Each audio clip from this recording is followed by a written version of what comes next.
Hello and welcome back, audience. My name is MassiveBrad and welcome to Season 2 of the Liverpool Career Mode. Now, before we get into today's video, I just want to say a huge big thank you for love and support on the channel. And as always, guys, I used to say, let's quickly recap on the previous episode, but this time round, we're actually going to recap on Season 1 because I think it was an absolutely tremendous run that we had.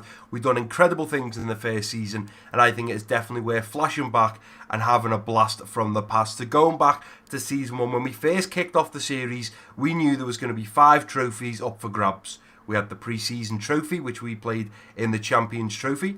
We had the FA Cup. We had the Carabao Cup. We had the Premier League.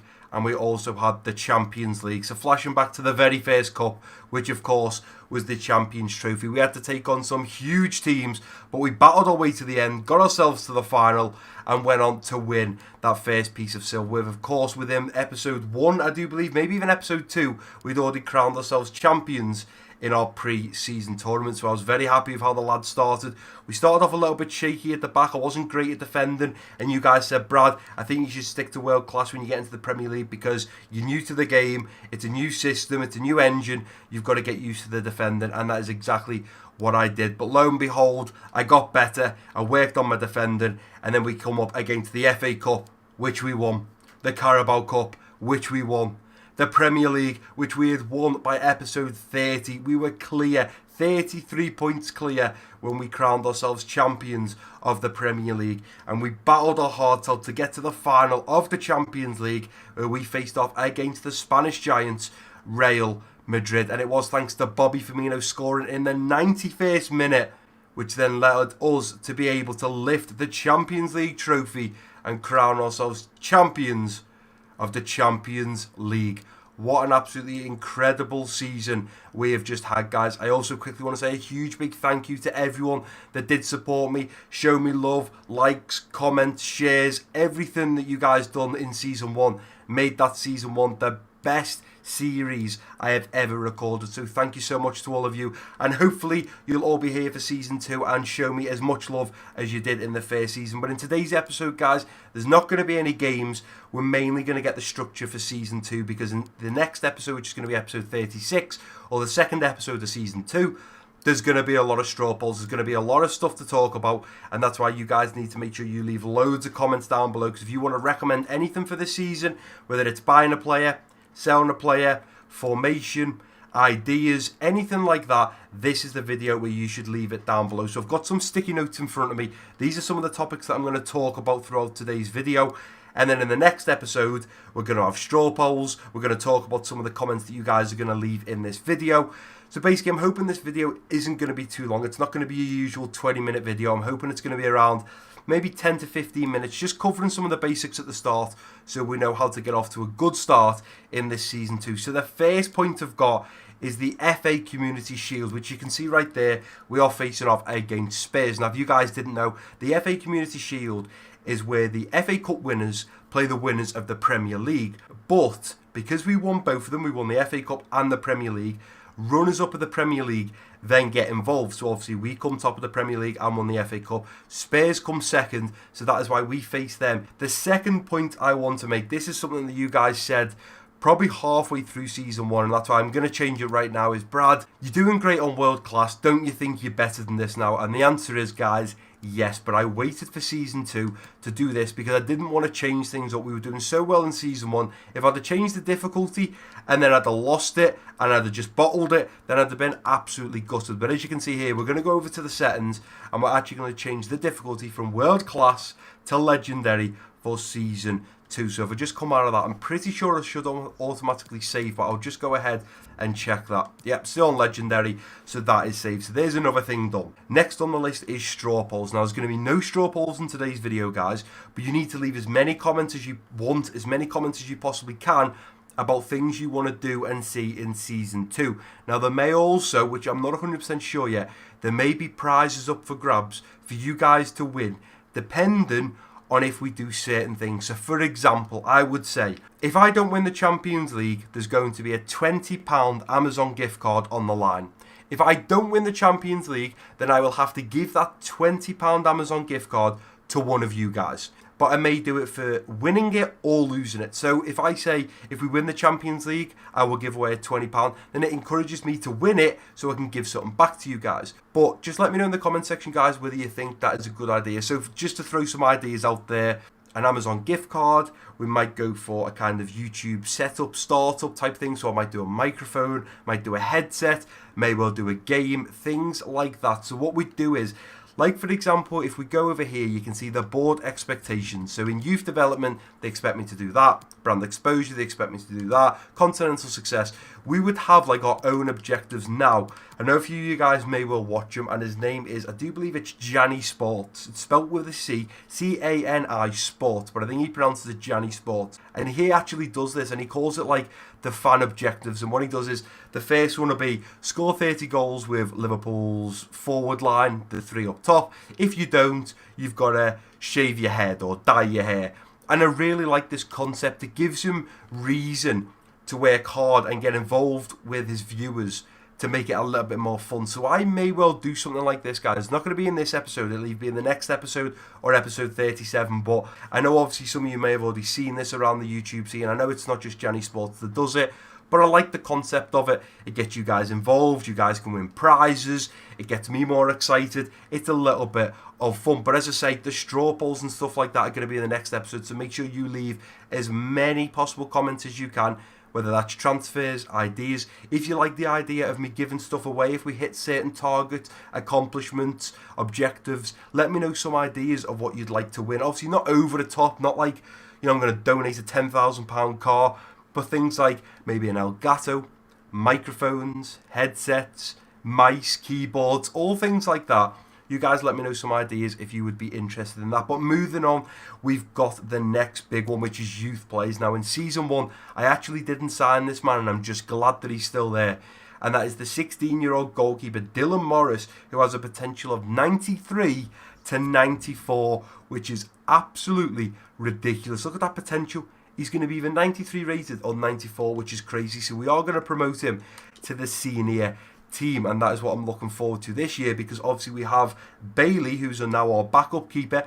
I do believe I'd have to have a little look. Actually, let me just go over to the squad hub and have a look exactly what rating he is now, because we trained them up a lot. So here he is. George Bailey is now an overall 78. He's only one overall behind Mignolet, and he's only 17. He is going to be an absolute monster, but I think he was only overall 92 to 93.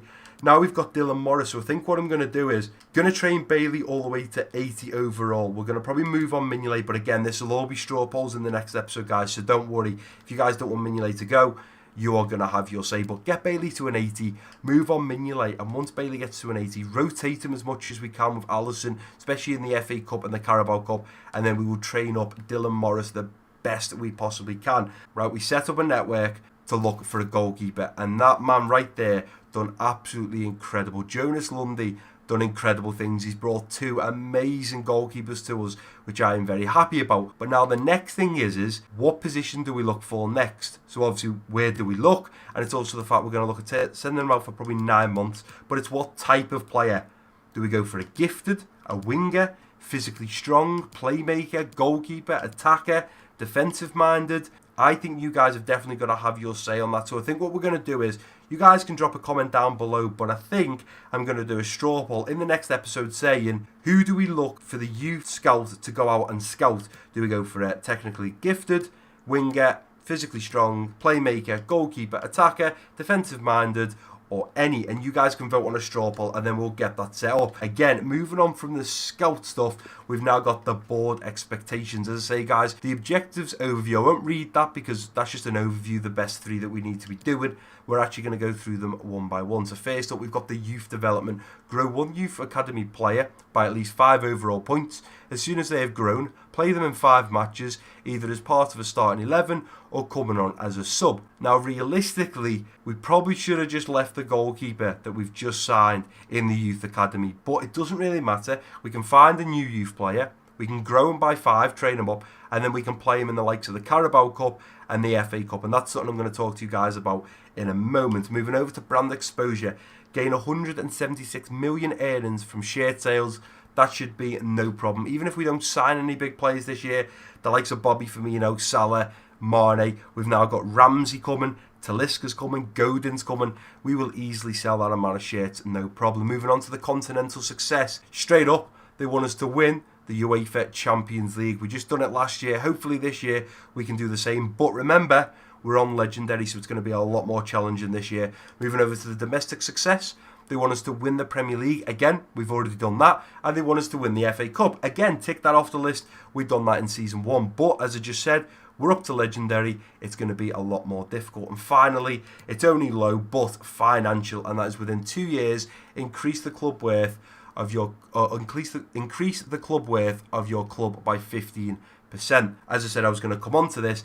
Is in the FA Cup and the Carabao Cup this year, I'm actually going to play the kids. Now, if you guys don't know what that means, it basically means the young players. So the likes of our George Bailey will be goalkeeper. If we bring in a new player for Trent, we'll play the new right back there. Same with the left back, we'll play the youngster Thierry. When it comes to defenders, it'll be like Joe Gomez and maybe Matip. I know Matip's not young, but players that don't necessarily get into the starting 11. That's so we can keep it nice and rested. Like if we keep Sturridge or somebody like that, we would play them at striker. I think what I'm actually going to do is Bobby Firmino is going to be number 1. Anderson Talisca is going to be number 2.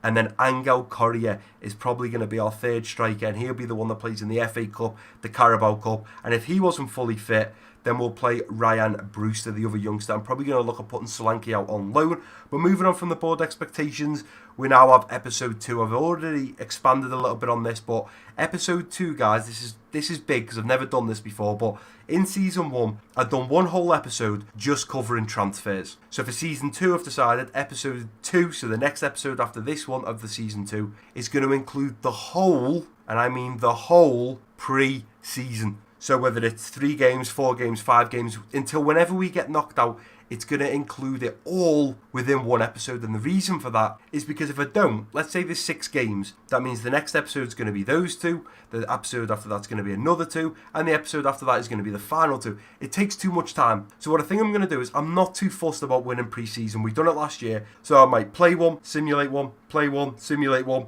get through to the knockout stages, and see where we go from there. But I'm actually going to play all the pre-season within one episode. Transfers this year, maybe not. I might do the transfers over 2 episodes. I like doing just an episode with no game and just focus on the transfers, but I'm not sure if I'm going to do that this year. Now, moving on quickly, we're going to go over to the inbox before I get onto my last post-it note, which has 5 topics, guys. So first things first, Dylan Morris has accepted his contract. Happy days. Now, something that I haven't done, guys, and I was expecting 150, and to be honest, when I just moved over to the board expectations, I did glimpse at it. I would have been happy with 150 million this year.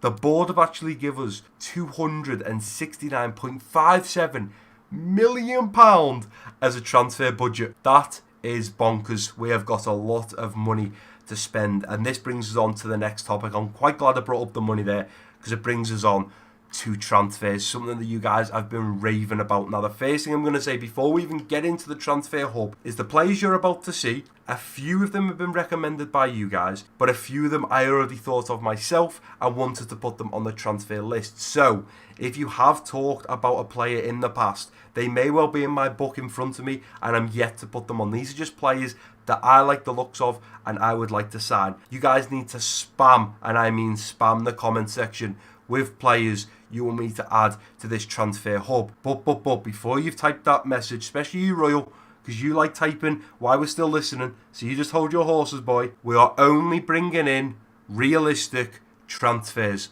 Now, what I mean by that is, we're not going to sign Ronaldo, we're not going to sign Messi, we're going for realistic. I know a few things I've done in season 1 were a little bit unrealistic, and I've understood that, I've took it on board. Cororo told me about getting Godin and stuff, a little bit unrealistic. I've took that on board and I want to keep it nice and realistic for this season. The reason for that is if you guys haven't seen my brand new series, little plug there, go and check it out. It's called The New Series. That's all I named it. It's actually going to be a brand new manager career mode that can be as unrealistic as you guys want. Now, you're all currently voting on a straw poll. I've actually screenshotted it, so before I even started recording this, I already know what team we're going to manage, but I'm not going to mention it. But let's just say, doesn't matter how big or small that team is, if you guys want Cristiano Ronaldo there, you want Messi there, you want Suarez there, if we can afford it one day, we will have those players there. It can be as unrealistic as you guys want it. But now to jump into the transfer hub, remember guys, we're keeping it realistic, and I'm going to explain why some of these players are on the list. So first up, it's dead easy. That whole list there is all I have put on the list, and there's a simple reason for that. I think we need a new right back. I'm going to move Dani Alves on. Not because he's getting old, guys, but when PSG just played Liverpool, I think it was last week or the week before, I noticed he's got a man bun. And once I seen that man bun, I decided he's not staying at Liverpool. I'm going to sell him. Simple as that. No, I'm kidding, guys. It is because he's getting on a little bit. Plus the man bun, it doesn't look too good. And these are two players that I think would suit Liverpool. Now, the reason for this, firstly, is we've got one player that we don't know his overall, but I think he's going to be up there with Trent, so it would be nice to rotate them. And the other player is a youngster that we can train up just like we did with Trent. So first up, we've got Nelson Semedo, I want to say Semedo.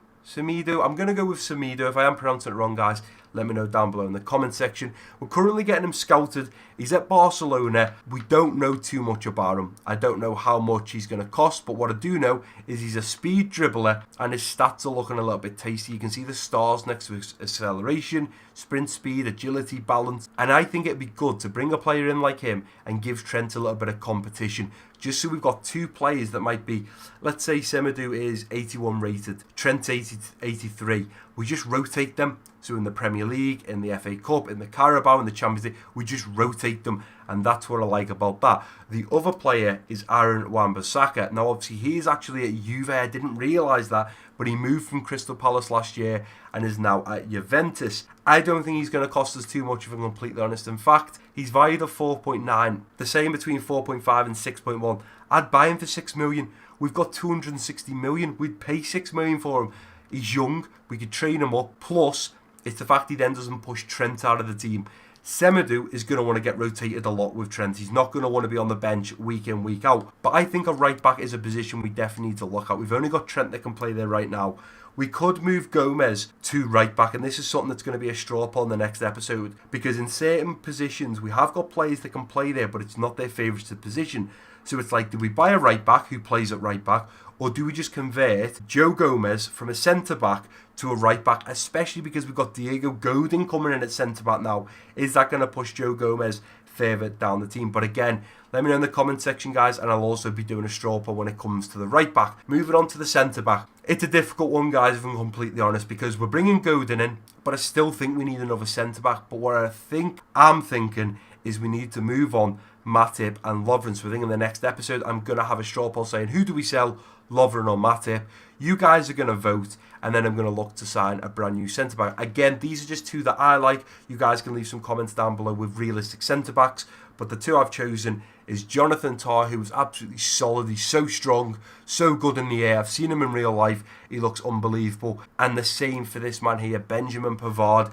He looks ridiculous. I've seen some of his passes. The way he just spreads the defenders in midfield of the opposition is ridiculous. And when he was playing for France in the World Cup, the man was up and down the pitch like a tank. I've never seen anything like it. He can play centre-back. He can also play right-back and CDM, which is what I like. Jonathan Tah is solely a centre-back, but Pavard can play at the back, right-sided, and a little bit further up the pitch. So I like that he's a little bit rotated. Yuri Tielemans from AS Monaco and Mario Lemina from Southampton. You can see there, both of them play CM and CDM. If I bought either of those players, they would be playing at the central defensive midfielder. So how I'd see it is Fabinho, Henderson, and either Tielemans or Lemina, unless we convert Ramsey or Naby Keita to a CDM. But again, guys, let me know in the comment section, and we'll also discuss that on a straw poll in the next episode.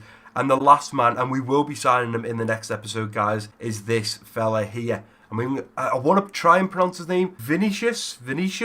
I want to go Vinicius Junior. Now, at the very start of this series, you guys said, Brad, get Junior over Sessegnon. We couldn't get Junior because he'd only just moved to Real Madrid, so we got Sessegnon. And to be fair, Sessegnon has been incredible. Sessegnon, for me, was player of season one. It was between him and Gini Wijnaldum for me, or Fabinho. Them three were absolutely solid, but Ryan Sessegnon outscored Mane in every competition, so he's a very good young player. And this is where now I struggle a little bit, because if we're going to have Mane as the main left wing, we'd have Sessegnon as the second winger on the left side, and then we'd have Vinicius Junior. It's going to get to the point where if one of those players picks up an injury that's long term, that's fine, we've still got two other players.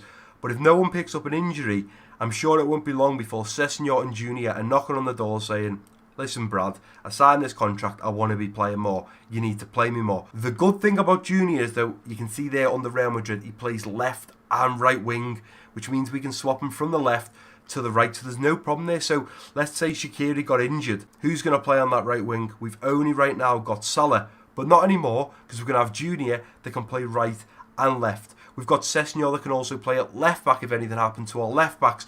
So I just think this year, guys, we need to stay realistic and we need to make sure we just bolster the team. We need to bulk it out. I think we've got great players in our positions right now.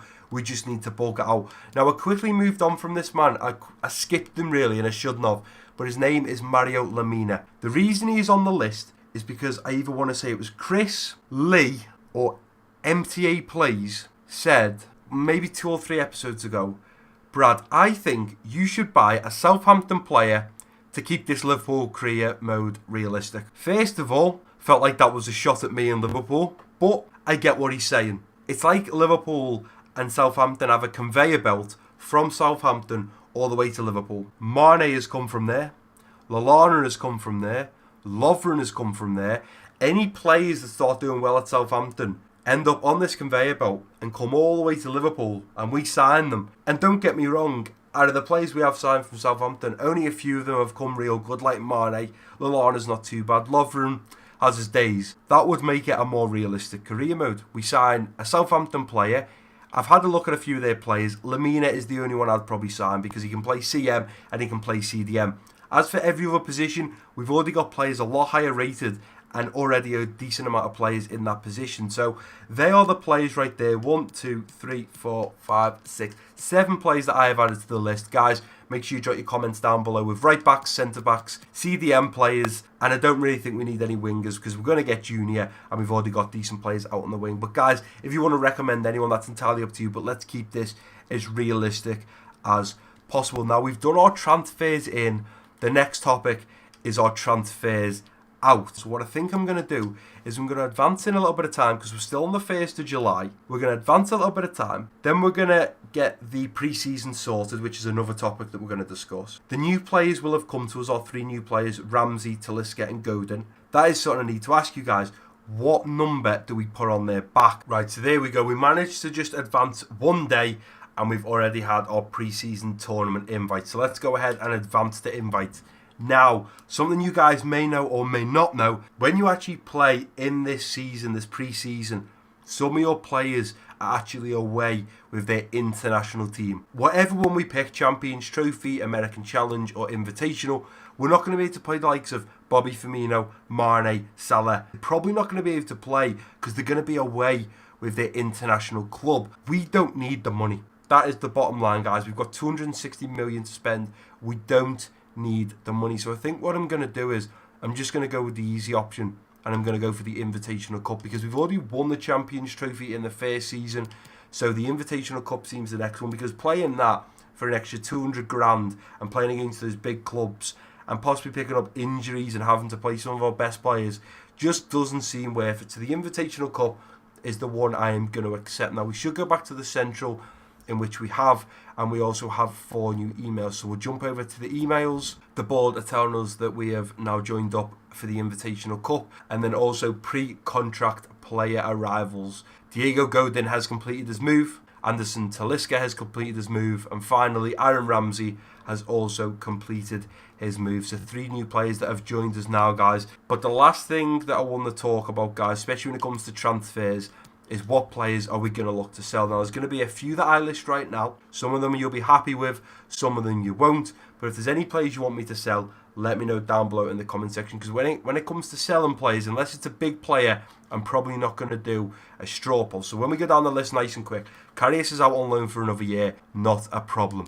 Mignolet is a player I'm going to add to the transfer list. You guys let me know if you're happy or not with that, but he is a player for me that has got to go. Bailey is on number 2 right now, so he doesn't need to go anywhere. Morris I'm going to train up. He's only young and 16 and he can reach a 93 to 94 potential. Dani Alves, he's retiring at the end of the season. His contract expires in 12 months, but I'm going to add him to the list. He's retiring. I think if someone like Burnley, maybe even Bournemouth, somebody like that come in for him, he'd still do well at the right back. He's still 79 overall. I don't see why someone wouldn't buy him. We've then got Trent, he's not going anywhere. Diego Godin has just joined us, he's not going anywhere. Again, guys, look at the numbers on the left side. You can see right now Godin is number 42. If you guys want me to change any numbers, and if you see someone, let's say Lee in the comment section has put, Brad, put Diego Godin as number 12. If you guys like that idea and think he should be 12, click the thumbs up on Lee's comments. Anyone that comments something that you like, click the thumb up, because it means I will see it, because it will come higher up in the comment section. Lovren is a possibility to sell, but again, I'll be doing a straw poll in the next episode that again covers Joel Matip. Phillips is already on the transfer list. Jimenez is going nowhere. Van Dijk's going nowhere. Tierney's going nowhere. Robertson's going nowhere. Henderson is still unfit. He's not going to be fit for another 2 months, it says, of his injury. Also, a few of you will probably see in the status contract expiring in 12 months. For the next episode, nobody will have a contract expiring in 12 months. Everyone will have had a renewed contract, but I'll do that all off camera. Marko Grujic, a little bit unsure about what I should do with him because he's overall 75. He's got a decent growth to an 84. And he plays a CDM. Could he become Fabinho's backup while Henderson is out? And could I just rotate him with Henderson and Fabinho? Again, let me know, guys. Markovic has got to go. Morale's very unhappy. Yeah, I've listed his transfer list. We need to get rid of him. Milner's going nowhere. Again, his contract's expiring in 12 months. Look at offering him a new one, whether he'll take it or not at the age of 33. I'm not too sure. Lallana, I'm up for him going. If someone come in and offer me a decent amount, I'd probably sell Lallana. But again, I think I'm going to do a straw poll on whether we should sell him or not. The Ox is going nowhere. Ramsey's just joined. Now, right now, Ramsey's number is 40. That doesn't seem quite right. So, guys, again, let me know some numbers down below you'd rather me change them to. Talisca, right now he's number 41. I don't think that's right either. We need to be looking at a better number for him. Shaqiri's not going anywhere. Salah's not going anywhere. Sergio is going to be added to the transfer list. Danny Ings has just come back and is also going to be added to the transfer list. Solanke, I think I'm going to put out on loan this year. Awoni is going to be added to the transfer list. Ryan Brewster, I'm going to keep hold of and train up. Sturridge is going to be added to the transfer list. I said to you guys, if I was to bring in another centre forwards, in which we did Anderson Talisca, Sturridge would have to be on his way out. And then we've got Mane, who's not going anywhere. Sessegnon's not going anywhere. And then Ryan Kent, who I'm actually going to add to the transfer list. If there's anyone you agree or disagree with there, guys, let me know again down below in the comment section. But there we go, guys. I think I've pretty much covered everything I possibly could in this episode. Hopefully you have enjoyed it. I know there hasn't been any game, but we had to get the structure ready for season 2 because it's going to be a mad one. And don't forget, in the next episode we're going to play every single, if possible though, guys, because obviously it's going to be too long, I'll have to cut it off, but I'm going to try and play every single game in the Invitational Cup that I possibly can. But I'm pretty sure, in fact, just to show you guys, I'm going to advance a little bit further in time. So there you go. We've actually been gifted another 158 million to put to the budget. We've got 270 million to spend. Oh, it doesn't half tempt me to bring in Mbappe. I know that probably seems unrealistic, but Mbappe to Liverpool would just be absolutely crazy. But let me just go through this once again, guys. We've covered the FA Community Shield that we play Spurs in. We've put the difficulty up. We've discussed the straw polls. We've signed up another youth player. I've asked you guys what we should look for position-wise for the next youth player. Obviously, I'm going to do a straw poll for that in the next episode. The board expectations we've been through. I've explained episode 2. I'm going to try and do all the pre-season cup if we can. I've shown you my transfers. You guys are going to let me know down below with your transfers, but make sure they stay realistic. We've had a look at the players that have come back from loan, like Danny Ings and stuff that we're going to look at moving on. We've discussed the players we're also going to sell. New player numbers. Obviously, we've had some new players come in that are right now, I think, number 44 for Godin, 41 for Talisca and 40 for Ramsey. We need some new numbers for them, so guys, let me know down below in the comment section for that. We've talked about pre-season and we've now got our pre-season underway. We are going to be getting involved in the Invitational Cup. And finally, training. Now, right now, can't click into it, but I've got Dylan Morris, I've got George Bailey and Joe Gomez. If there's anyone else you want to see me train this year, make sure you let me know. But that is going to do it for this very first episode in season 2, guys. If you have enjoyed it and you are looking forward to this brand new season, make sure to smash that thumbs up for me. Don't forget to drop your comments down below. If you're new around here, click that subscribe button. Don't forget to share this video with your friends and family. And I've been Massive Brad. Peace out.